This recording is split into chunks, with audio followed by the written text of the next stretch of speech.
ಎಲ್ಲರಿಗೂ ನಮಸ್ಕಾರ. Welcome back to Snappy Knowledge. ನಾವು ಇವತ್ತಿನ ವಿಡಿಯೋದೊಳಗೆ ದೆಹಲಿ ಸುಲ್ತಾನರ ಬಗ್ಗೆ ತಿಳ್ಕೊಳ್ಳೋಣ ಅಂತ. ನಾವು ಭಾರತದ ಇತಿಹಾಸವನ್ನು ಅಧ್ಯಯನ ಮತ್ತು ಸಂಶೋಧನಾ ದೃಷ್ಟಿಯಿಂದ ಪ್ರಾಚೀನ, ಮಧ್ಯ ಹಾಗೂ ಆಧುನಿಕ ಯುಗ ಅಂತ 3 ವಿಭಾಗಗಳಾಗಿ ವಿಂಗಡಿಸ್ತೇವೆ. ಪ್ರಾಚೀನ ಭಾರತದ ಇತಿಹಾಸದ ಮೂಲಾಧಾರಗಳನ್ನು ಮೊದಲನೇ ಅವಧಿಯಲ್ಲಿ ಅಧ್ಯಯನ ಮಾಡಲಾಗ್ತದೆ. ಭಾರತಕ್ಕೆ ಮುಸ್ಲಿಮರ ಪ್ರವೇಶದಿಂದ ಭಾರತದಲ್ಲಿ ಮುಸ್ಲಿಮರ ಆಳ್ವಿಕೆಯ ಅಂತ್ಯದವರೆಗಿನ ಅವಧಿಯನ್ನು ಮಧ್ಯಯುಗ ಅಂತ ಕರೆಯಲಾಗ್ತದೆ. ಈ ಅವಧಿಯ ಭಾರತದ ಇತಿಹಾಸ ರಚನೆಗೆ ಅವಶ್ಯಕವಾದಂತಹ ಮೂಲಾಧಾರಗಳನ್ನು 2 ಪ್ರಕಾರಗಳಾಗಿ ವಿಂಗಡಿಸ್ತೇವೆ. ಅವ್ಯಾವ್ಯಾವಪ್ಪ ಅಂತಂದರೆ, ಮೊದಲನೇದಾಗಿ ಸಾಹಿತ್ಯಿಕ ಮೂಲಾಧಾರಗಳು, ಎರಡನೇದಾಗಿ ಪ್ರಾಕ್ತನ ಮೂಲಾಧಾರಗಳು. ಮೊದಲನೇದಾಗಿ ಸಾಹಿತ್ಯಿಕ ಮೂಲಾಧಾರಗಳು. ಮಧ್ಯಕಾಲೀನ ಭಾರತದ ಇತಿಹಾಸ ರಚನೆಗೆ ವಿಪುಲವಾದಂತಹ ಸಾಹಿತ್ಯಿಕ ಮೂಲಾಧಾರಗಳು ದೊರೆತಾವ. ಅವುಗಳ ರಚನೆಯಲ್ಲಿ ಭಾರತೀಯ ಸಾಹಿತಿಗಳಂತೆ ವಿದೇಶಿ ಬರಹಗಾರರ ಪಾತ್ರವೂ ಕೂಡ ಪ್ರಮುಖವಾಗಿದೆ. ಇದೇ ಕಾರಣದಿಂದ ಸಾಹಿತ್ಯಿಕ ಮೂಲಾಧಾರಗಳನ್ನು ದೇಶೀಯ ಸಾಹಿತ್ಯಕ ಬರವಣಿಗೆಗಳು ಮತ್ತು ವಿದೇಶೀಯ ಸಾಹಿತ್ಯಕ ಬರವಣಿಗೆಗಳು ಅಂತ ವಿಂಗಡಿಸಬಹುದು. ಇವುಗಳಲ್ಲದೆ ದೊರೆಗಳ ಆತ್ಮಕಥನಗಳು, ಕಾಗದ ಪತ್ರಗಳು, ದಾಖಲಾತಿ ವರದಿಗಳು ಸಹಿತ ಐತಿಹಾಸಿಕ ಮೌಲ್ಯಗಳನ್ನೊಳಗೊಂಡಂತಹ ಮೂಲಾಧಾರಗಳಾಗ್ಯಾವ. ದೇಶೀಯ ಸಾಹಿತ್ಯಕ ಬರವಣಿಗೆಗಳು. ಮಧ್ಯಕಾಲದಲ್ಲಿ ಆಳ್ವಿಕೆ ಮಾಡಿದಂತಹ ಮುಸ್ಲಿಂ ದೊರೆಗಳು ಮುಸ್ಲಿಂ ಸಾಹಿತಿಗಳಿಗೆ ಆಶ್ರಯ ನೀಡಿ ಪ್ರೋತ್ಸಾಹ ಮಾಡ್ತಿದ್ರು. ಇದೇ ಕಾರಣವಾಗಿ ಅರೇಬಿಕ್ ಮತ್ತು ಪರ್ಷಿಯನ್ ಭಾಷೆಗಳಲ್ಲಿ ವಿಪುಲವಾದಂತಹ ಸಾಹಿತ್ಯ ಭಂಡಾರ ರಚನೆಯಾಯಿತು. ಮುಸ್ಲಿಂ ಸಾಹಿತ್ಯವು ನಂಬಲಾರ್ಹವಾದಂತಹ ನಿಖರ ಮಾಹಿತಿಗಳಿಂದ ಕೂಡಿದ್ದಾಗಿದ್ರೂ ಕೂಡ ಐತಿಹಾಸಿಕ ಮಾಹಿತಿಯನ್ನು ಆಯ್ದುಕೊಳ್ಳುವಾಗ ಸತ್ಯಾಸತ್ಯತೆಯ ಕಡೆಗೆ ಹೆಚ್ಚಿನ ಗಮನ ವಹಿಸಬೇಕಾಗ್ತದೆ. ಆಶ್ರಯ ನೀಡಿದ ಆಶ್ರಯದಾತನ ಅಹಿತಕರ ಘಟನೆಗಳನ್ನು ಮರೆಮಾಚಿ ಅತಿಶಯೋಕ್ತಿಯಾಗಿ ಉಲ್ಲೇಖ ಮಾಡಿರುವುದು ಕೂಡ ಉಂಟು. ಈ ಮಧ್ಯಕಾಲೀನ ಸಾಹಿತ್ಯ ಭಂಡಾರದಲ್ಲಿ ಸುಲ್ತಾನರ ಜೀವನ ಕ್ರಮ, ದಂಡಯಾತ್ರೆಗಳು, ಸಾಧನೆಗಳು, ಆಡಳಿತ ಪದ್ಧತಿ, ನ್ಯಾಯಾಂಗ ವ್ಯವಸ್ಥೆ, ರಾಜಕೀಯ, ಸಾಮಾಜಿಕ, ಆರ್ಥಿಕ, ಸಾಂಸ್ಕೃತಿಕ ವ್ಯವಸ್ಥೆ, ದಂಗೆಗಳು, ದುರಾಡಳಿತ ಮುಂತಾದ ವಿಷಯಗಳು ವಿಪುಲವಾಗಿ ನಮಗೆ ದೊರೀತಾವ. ಮೊದಲನೇದಾಗಿ ಚಚ್ಚನಾಮ. ಕ್ರಿಸ್ತಶಕ 13ನೇ ಶತಮಾನಕ್ಕೆ ಸೇರಿದ್ದು ಎಂದು ಹೇಳಲಾಗಿರುವ ಇದು ಮೂಲತಃ ಅರಬ್ಬಿ ಭಾಷೆಯಿಂದ ಬರೆಯಲ್ಪಟ್ಟಿದೆ. ಇದನ್ನು ಅಬೂಬಕರ್ ಕೂಫಿ ಎಂಬುವನು ಪರ್ಷಿಯನ್ ಭಾಷೆಗೆ ಭಾಷಾಂತರ ಮಾಡ್ತಾನೆ. ಸಿಂಧಿನ ಮೇಲೆ ಅರಬ್ಬರು ಮಾಡಿದಂತಹ ದಾಳಿಗಳನ್ನು ತಿಳಿದುಕೊಳ್ಳುವಲ್ಲಿ ಈ ಕೃತಿ ನಮಗೆ ಸಹಾಯಕವಾಗ್ತದೆ. ಎರಡನೇದಾಗಿ ತಬಕತ್ ಇ ನಾಸಿರಿ.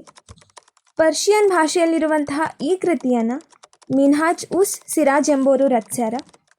ಘೋರಿ ಮಹಮ್ಮದ್ನ ಭಾರತದ ದಂಡಯಾತ್ರೆಗಳಿಂದ ಪ್ರಾರಂಭಗೊಂಡು ಸುಲ್ತಾನ್ ನಾಸಿರುದ್ದೀನನ ಆಳ್ವಿಕೆಯವರೆಗೆ ದೀರ್ಘವಾದಂತಹ ವಿವರಣೆಯನ್ನು ಇದು ಒಳಗೊಂಡಿದೆ. ಭಾರತದ ಮೇಲಿನ ಮುಸ್ಲಿಮರ ದಾಳಿಗಳು, ಇಸ್ಲಾಂ ಧರ್ಮದ ಉದಯ, ಗಜ್ನಿ ಮತ್ತು ಘೋರಿ ಮಹಮ್ಮದ್ನ ಇತಿಹಾಸ, ಮಂಗೋಲರ ದಾಳಿಗಳು ಮುಂತಾದ ವಿಷಯಗಳನ್ನು ಇದು ಹೊಂದಿದ್ದು ಸಮಕಾಲೀನ ಇತಿಹಾಸ ರಚನೆಯಲ್ಲಿ ಇವರ ಕೃತಿ ಸಹಾಯಕವಾಗಿದೆ. ಈ ಕೃತಿಯನ್ನು ಇಲಿಯಟ್ ಮತ್ತು ಡಾಸನ್ ಅನ್ನೋರು ಆಂಗ್ಲ ಭಾಷೆಗೆ ಭಾಷಾಂತರ ಮಾಡ್ತಾರೆ. ಮೂರನೇದಾಗಿ ತಾಜ್ ಉಲ್ ಮಸೀರ್. ತುರ್ಕಿ ಭಾಷೆಯಲ್ಲಿರುವಂತಹ ಈ ಕೃತಿಯನ್ನು ಮೊಹಮ್ಮದ್ ಹಸನ್ ನಿಜಾಮಿ ಎಂಬುವರು ರಚಿಸ್ತಾರೆ. ಇದು ಕುತುಬುದ್ದೀನ್ ಐಬಕ್, ಮೊಹಮ್ಮದ್ ಘೋರಿ ಮತ್ತು ಇಲ್ತಮಿಶ್ನ ಜೀವನ, ಆಡಳಿತ ಪದ್ಧತಿ, ಯುದ್ಧಗಳು, ಸಾಮಾಜಿಕ, ಆರ್ಥಿಕ, ರಾಜಕೀಯ ಸ್ಥಿತಿಗತಿಗಳನ್ನು ಒಳಗೊಂಡಿದೆ. ಈ ಕೃತಿಯನ್ನು ಕೂಡ ಇಲಿಯಟ್ ಮತ್ತು ಡಾಸನ್ ಎನ್ನುವರು ಆಂಗ್ಲ ಭಾಷೆಗೆ ಭಾಷಾಂತರ ಮಾಡ್ತಾರೆ. ತಾರಿಕ್ ಇ ಫಿರೋಜ್ ಶಾಹಿ. ದೆಹಲಿ ಸುಲ್ತಾನರ ಆಸ್ಥಾನದಲ್ಲಿ ಉನ್ನತ ಅಧಿಕಾರಿಯಾಗಿದ್ದಂತಹ ಮುಸ್ಲಿಂ ಇತಿಹಾಸಕಾರ ಜಿಯಾವುದ್ದೀನ್ ಬರ್ನಿ ಅವರಿಂದ ರಚಿಸಲ್ಪಟ್ಟ ಈ ಕೃತಿ ಗುಲಾಮ ವಂಶ, ಖಿಲ್ಜಿ ವಂಶಗಳ ರಾಜಕೀಯ ಮತ್ತು ಕಂದಾಯ ಆಡಳಿತದ ವಿವರಗಳನ್ನು ಉಲ್ಲೇಖ ಮಾಡ್ತದೆ.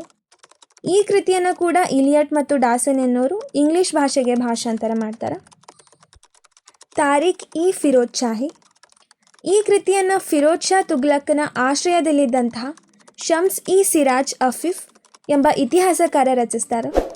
ಇದು ಫಿರೋಜ್ ಶಾ ತುಘಲಕನ ಆಡಳಿತದ ವ್ಯವಸ್ಥೆಯನ್ನು ಮತ್ತು ದೆಹಲಿಯ ಮೇಲೆ ತೈಮೂರ್ ಮಾಡಿದಂತಹ ದಾಳಿಗಳನ್ನು ಪ್ರಮುಖವಾಗಿ ಉಲ್ಲೇಖ ಮಾಡುತ್ತೆ.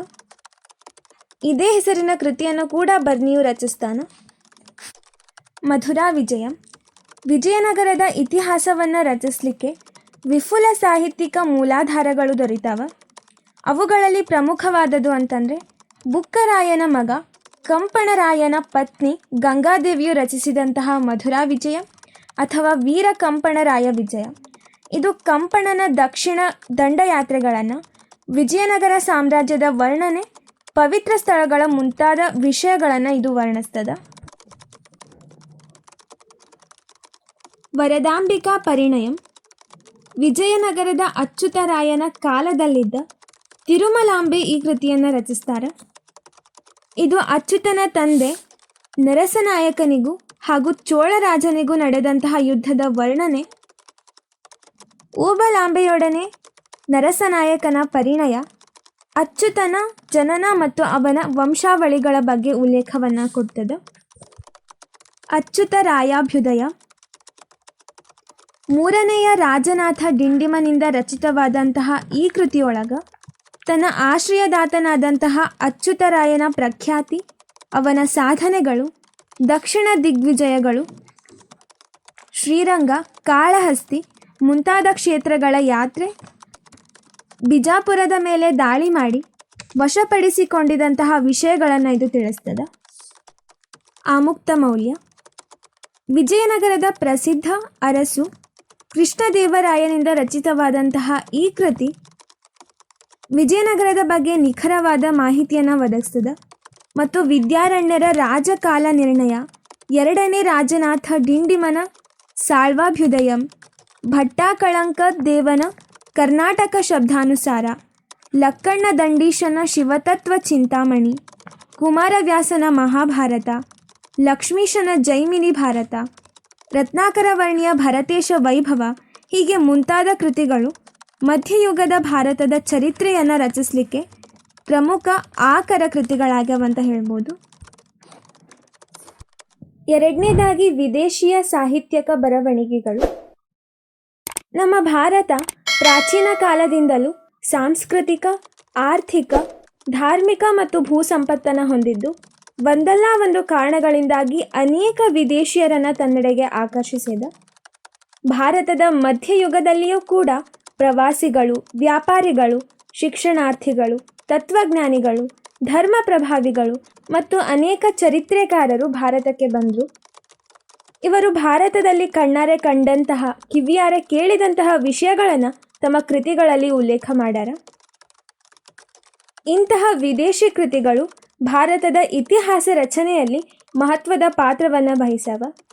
ಹೀಗೆ ಬಂದ ವಿದೇಶಿಯರಲ್ಲಿ ಇಟಲಿಯನ್ನರು, ಮೊರಾಕೊ, ಪರ್ಷಿಯನ್ನರು, ಪೋರ್ಚುಗೀಸರು, ರಷ್ಯನ್ನರು, ಡಚ್ಚರು, ಫ್ರೆಂಚರು ಮತ್ತು ಆಂಗ್ಲರು ಪ್ರಮುಖರಾಗ್ಯಾರ. ಮೊದಲನೇದಾಗಿ ದೆಹಲಾ ಅಥವಾ ಪ್ರವಾಸಗಳು. ಇದರ ಕರ್ತೃ ಆಫ್ರಿಕಾದ ಮೂಲದವರಾದಂತಹ ಇಬನ್ ಬಟುಟ. ಇವರು 1333ರಲ್ಲಿ ಭಾರತಕ್ಕೆ ಬಂದು ಸುಮಾರು 14 ವರ್ಷಗಳ ಕಾಲ ಭಾರತದಲ್ಲಿದ್ದರು. ಮೊಹಮ್ಮದ್ ಬಿನ್ ತುಗ್ಲಕ್ನ ಕಾಲದಲ್ಲಿ 10 ವರ್ಷಗಳ ಕಾಲ ದೆಹಲಿಯ ಖಾಜಿಯಾಗಿ ಸೇವೆ ಸಲ್ಲಿಸಿದ್ರು. ನಂತರ ಸುಲ್ತಾನನು ಇವನನ್ನು ತನ್ನ ರಾಯಭಾರಿಯನ್ನಾಗಿ ಚೀನಾಕ್ಕೆ ಕಳುಹಿಸ್ತಾರೆ.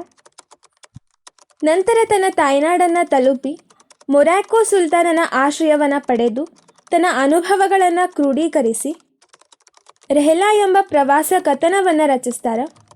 ಈ ಕೃತಿಯು ಸಮಕಾಲೀನ ಭಾರತದ ರಾಜಕೀಯ, ಸಾಮಾಜಿಕ, ಆರ್ಥಿಕ ಮತ್ತು ಸಾಂಸ್ಕೃತಿಕ ಸ್ಥಿತಿಗತಿಗಳು, ಮೊಹಮ್ಮದ್ ಬಿನ್ ತುಘಲಕ್ನ ವ್ಯಕ್ತಿತ್ವ, ಆಡಳಿತ ವ್ಯವಸ್ಥೆ, ಘಿಯಾಸುದ್ದೀನ್ ತುಘಲಕ್ನ ಆಡಳಿತ ಪದ್ಧತಿ ಮುಂತಾದ ವಿಷಯಗಳ ಬಗೆಗೆ ನಿಖರ ಮಾಹಿತಿಯನ್ನು ನೀಡ್ತದೆ.